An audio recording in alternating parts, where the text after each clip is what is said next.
Most of us are totally unaware of the fact that our inner conversations are the causes of the circumstances of our life.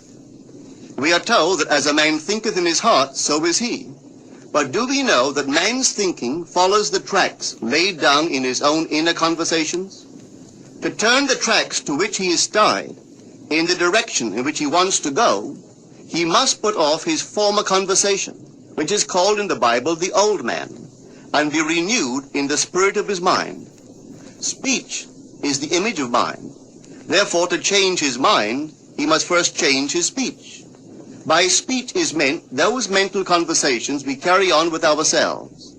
The world is a magic circle of infinite possible mental transformations, for there are an infinite number of possible mental conversations. When man discovers the creative power of inner talking, he will realize his function and his mission in life. Then he can act to a purpose. Without such knowledge, he acts unconsciously. Everything is a manifestation of the mental conversations which go on in us without our being aware of them. But as civilized beings, we must become aware of them and act with a purpose. A man's mental conversations attracts his life.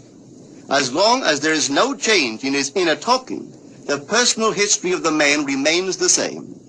To attempt to change the world before we change our inner talking is the struggle against the very nature of things.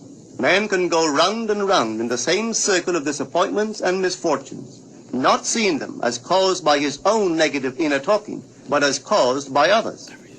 This may seem far-fetched, but it is a matter which lends itself to research and experiment.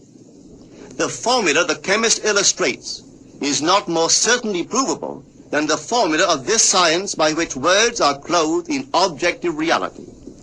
One day a girl told me of her difficulties in working with her employer. She was convinced that he unjustly criticized and rejected her very best efforts.